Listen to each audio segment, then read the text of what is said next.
ओम नमः शिवाय। शिव महापुराण दुध संहिता का 12वां अध्याय। देवताओं को उपदेश देना। नारद जी बोले, ब्रह्मा जी आप धन्य हैं, क्योंकि आपने अपनी बुद्धि को शिव चरणों में लगा रखा है। कृपा कर इस अनन्य विषय का वर्णन सविस्तार पूर्ण कीजिए।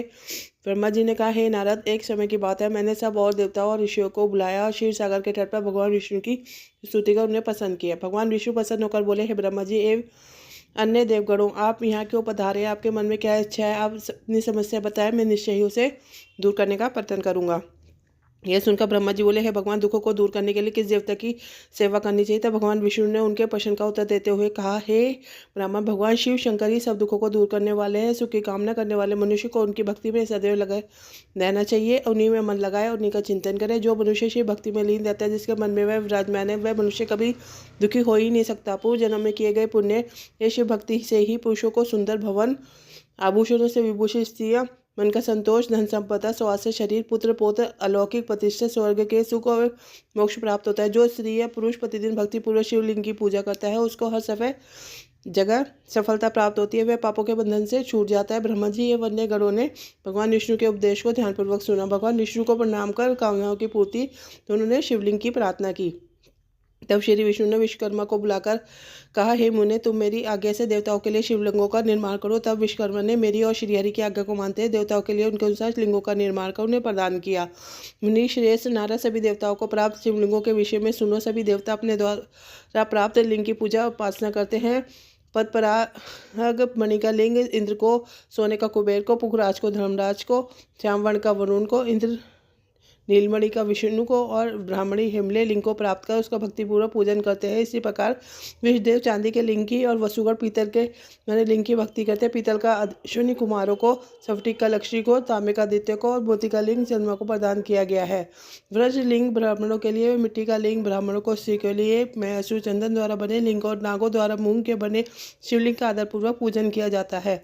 देवी मक्खन के बने लिंग की अर्चना करती है। योगी जन भस्म भय लिंग की, यक्षगण दक्षी से निर्मित लिंग की, छाया देवी आटे के लिंग की और ब्रह्मा देवी रतन में शिवलिंग की पूजा करती हैं। ब्रह्मासुर पार्थिव लिंग की पूजा करता है। भगवान विष्णु ने देवताओं को उनके हित के लिए शिवलिंग के साथ पूजन विधि भी बताई।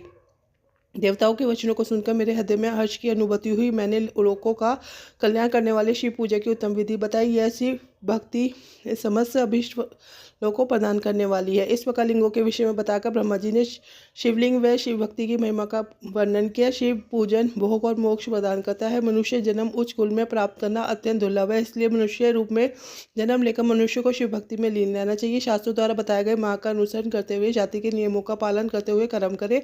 संपत्ति के लिए दान दे, अति दे, जब तब और ध्यान करे। ध्यान के द्वारा ही परमात्मा का साक्षात्कार होता है। भगवान शंकर अपने भक्तों के लिए सदा उपलब्ध रहते हैं। जब तक ज्ञान की प्राप्ति न हो तब तक कर्मों से ही आराधना करें। इस संसार में जो जो वस्तु सत असत रूप में दिखती है अथवा सुनाई देती है, पर ब्रह्मा शिव रूप है, तत्व ज्ञान न होने तक देव की मूर्ति का पूजन करें। अपनी जाति के लिए अपनाए गए कर्म का प्रयत्नपूर्वक पालन करें। आराध्य देव का पूजन श्रद्धापूर्वक करें, क्योंकि पूजन और दान से ही हमारी सभी विघ्न बाधाएं दूर होती है। जिस प्रकार मैले कपड़ों पर रंग अच्छे से नहीं चढ़ता, परंतु साफ कपड़े पर अच्छी तरह से रंग चढ़ता है, उसी प्रकार देवताओं की पूजा अर्चना से मनुष्य का शरीर पूर्णतः निर्मल हो जाता है। उस पर ज्ञान का रंग चढ़ता है और वह भेदभाव आदि बंधनों से छूट जाता है। बंधनों से छूटने पर उसके सभी दुख दर्द समाप्त हो जाते हैं और मोहमाया से मुक्त मनुष्य शिवपद प्राप्त कर लेता है। मनुष्य जब तक गृहस्थ आश्रम में रहे तब तक सभी देवताओं में शेष भगवान शंकर की मूर्ति का प्रेम पूर्वक पूजन करें। भगवान शंकर ही सभी देवों के मूल है, उनकी पूजा से बढ़कर कुछ भी नहीं है। जिस प्रकार वृक्ष की जड़ में पानी से सींचने पर